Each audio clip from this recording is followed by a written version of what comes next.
हमने पिछले क्लासेस के रेशो एनालिसिस के चैप्टर में 3 टॉपिक को कवर किया था। उसमें हमने मीनिंग, ऑब्जेक्टिव्स, कुछ इंपॉर्टेंट एडजस्टमेंट्स और एक टाइप्स ऑफ रेशो किया था, जो कि था हमारा करंट रेशो।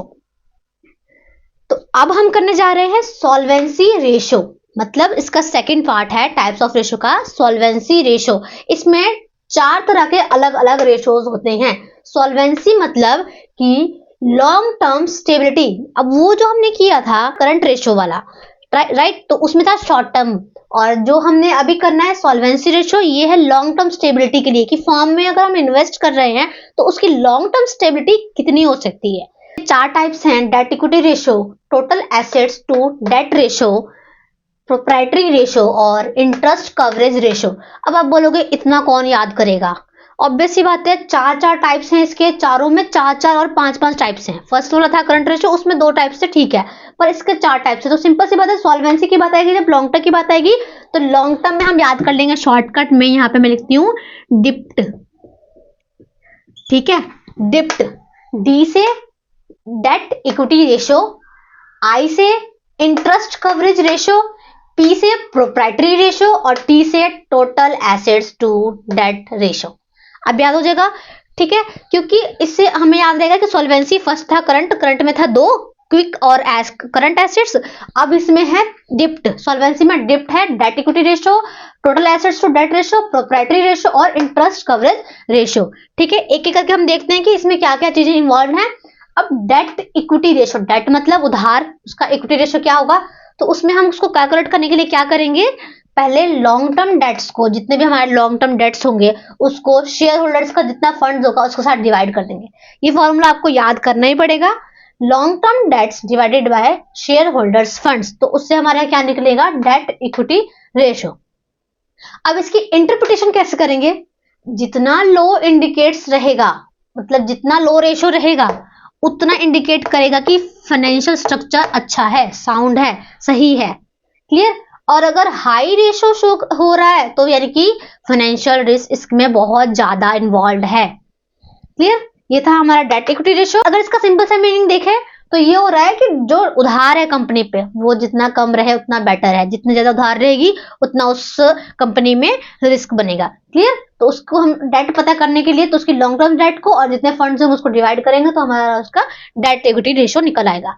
अब total assets to debt ratio, यानी कि टोटल एसेट्स पता करना है डेट रेशो से, तो उसमें सिंपल सा कर देंगे टोटल एसेट्स, और जो लॉन्ग टर्म डेट्स थे हमारे यहाँ पे उसको हम डिवाइड करेंगे तो टोटल एसेट्स भी हमें पता लग जाएगा। इसमें हमने क्या पता किया, इक्विटी डेट की, ठीक है। अब इसमें हम एसेट्स पता कर रहे हैं तो सिंपल सा total assets divided by long term debts, ये क्लियर था।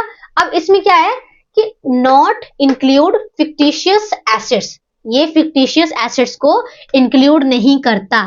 इट मींस कि हम जब टोटल एसेट्स में से हम टोटल एसेट्स में से क्या करेंगे, फिक्टिशियस एसेट्स को माइनस करेंगे, ठीक है। अगर कहीं पे शो करता है क्वेश्चन में कि फिक्टिशियस एसेट्स हैं तो उसको अगर जब आप निकालोगे कि total assets to debt ratio तो उसको फौरन ही आपने डिडक्ट कर देना है, यानी कि माइनस कर देना है फिक्टिशियस एसेट्स को। अब फिक्टिशियस एसेट्स कौन कौन से होती हैं, प्रीलिमिनरी एक्सपेंसेस, ठीक है, under writings, commissions, share issue expense, उसके टाइम जब हमारा एक्सपेंस आया, और डिस्काउंट दे दिया हमने शेयर्स वगैरह पे, ये सारे फिक्टिशियस एसेट्स हैं, वो हम माइनस कर देंगे टोटल एसेट्स में से जब हम total asset to debt ratio calculate करेंगे, क्लियर। अब हमने कर लिया डेट रेशो, कर लिया टोटल एसेट्स, कर लिया। अब आता है प्रोप्राइटरी रेशो, शेयर होल्डर्स का फंड।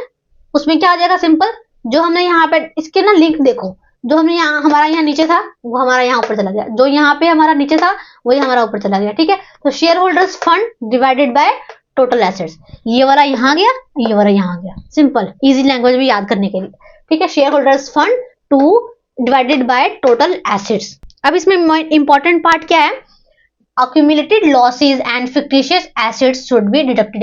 इसमें भी जो accumulated मतलब जो इकट्ठा कर रखा है हमने काफी टाइम से, लॉसेस जो हमारे हैं वो इकट्ठे हो चुके हैं, तो उसके जो और जो fictitious assets हैं वो क्या होंगे, डिडक्ट होंगे, यानी कि इसमें से भी माइनस होगा।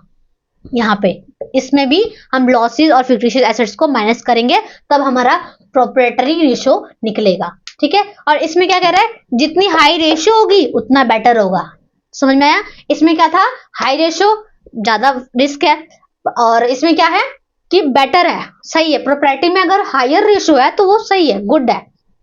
क्लियर। अब है interest coverage ratio. Interest coverage ratio का फॉर्मूला है प्रॉफिट बिफोर इंटरेस्ट टैक्स, यानी कि जो भी हमारा प्रॉफिट आया इंटरेस्ट और टैक्स से पहले, उसको हम फिक्स्ड इंटरेस्ट चार्जेस से डिवाइड करेंगे तो हमारा इंटरेस्ट कवरेज रेशो निकल आएगा। यानी कि जो भी इंटरेस्ट चार्जेस हमें दिया हुआ फिक्स्ड है कि हाँ 10% फिक्स चार्जेस है, उसको हम जितना हमारा प्रॉफिट आया होगा उसमें से हम डिवाइड कर देंगे तो हमारा इंटरेस्ट कवरेज रेशो निकल आएगा।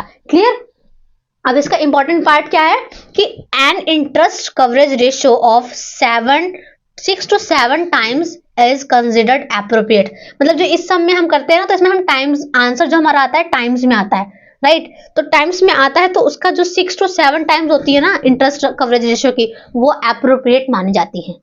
तो ये था आज का हमारा टॉपिक सॉल्वेंसी रेशियो। अब अगले वीडियो में हम करेंगे इसका नेक्स्ट पार्ट। अगर आपको कोई और डाउट है मेरे समझाने पे या कुछ चीज समझ नहीं आई हो, मुझे कमेंट करके जरूर बताएं।